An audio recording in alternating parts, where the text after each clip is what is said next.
Alright guys, welcome to your 12th Photoshop tutorial, and in this tutorial I'm going to be teaching you guys how to use the rectangular marquee tool. Pretty freaking sweet. Now we're going to be working with the image of the puppy that I got today actually, my new best friend in the whole world, old Dan. How freaking cute is he? 8 weeks old, and actually I'm going to be talking a little bit kind of quiet during this tutorial because old Dan is sleeping right behind me like 3 feet literally, and I really don't want to wake him up because this is the first time he's been sleeping all day.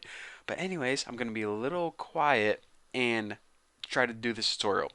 So in order to get the rectangle marquee tool, we need to go ahead and use this tool, and once you see the options, you're going to see rectangular marquee tool.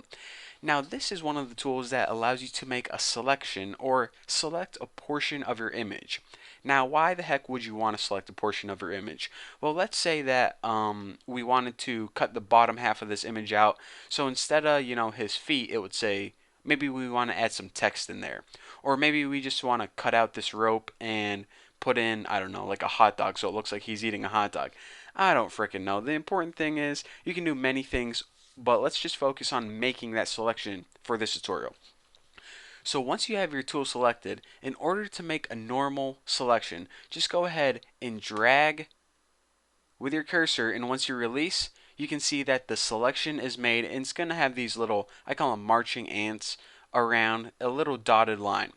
Now, like I said, with a selection, what you can do is a bunch of different things. You can cut that, paste it another location, but for now, like I said, we won't get into what you can do with the selection. I only want to show you guys how to use this tool.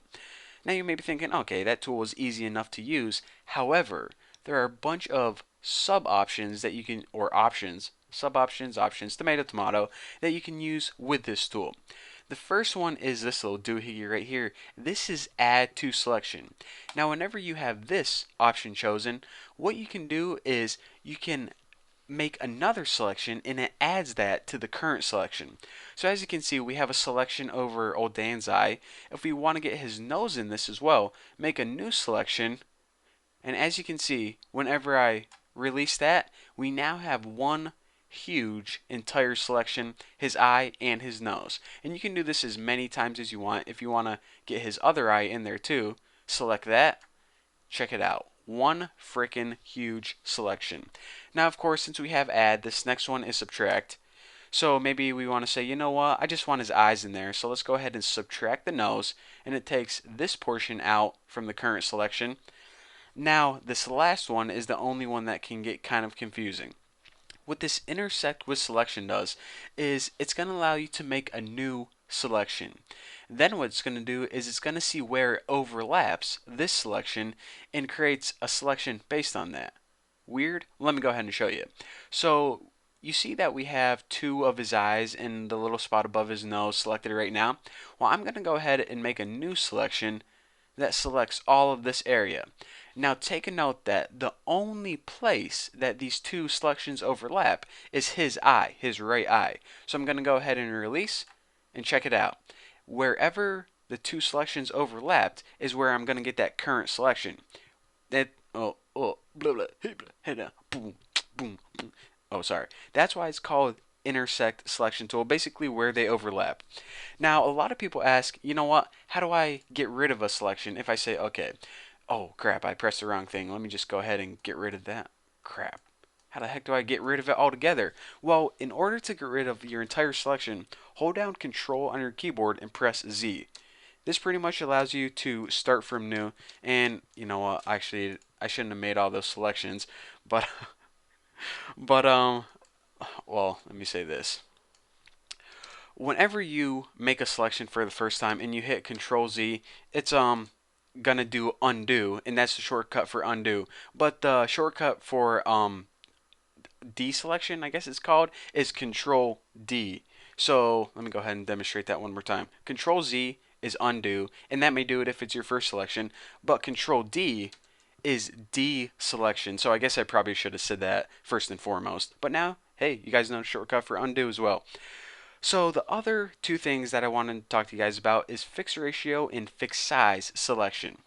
So with this selection tool, right now we are in normal. That means we can make rectangle selections, this shape, perfect square if we want. Now, aside from just making, a free total freedom over your selection, you can give it a certain rules to follow. So for style, if we put fixed ratio, of course, 1 to 1, a 1 to 1 rectangle is a square. So if you do that, you can't make anything but a square. Go ahead and try. I dare you to. Now, if you do fixed size, what it's going to do is it's going to allow you to input a certain pixel amount. Now, 64 is kind of a small square. So what you can do is, obviously, since you have a fixed size, you don't need to drag because it already knows how big it's going to be. All you need to do is, with this selected, hover over a portion of your image and click. Now, obviously, as you can see, what it does is it makes that selection and it uses your cursor as the upper left hand side or left hand point of that rectangle. So one more time, just go ahead and click, and as you can see, it makes a selection on the image that's 64 by 64, and it uses your cursor as the upper left hand side. Now, that is basically how you make a selection using the rectangular marquee tool. I know. Oh, what the heck just flew into my throat? That was disgusting. But yeah, there's not much to it once you know all the different tools. Probably 90% of the time, you're just going to go with normal and normal, or whatever this one's called. New selection, normal. That gives you the most freedom. And you guys are going to learn some keyboard shortcuts in upcoming tutorials. But for now, thank you guys for watching.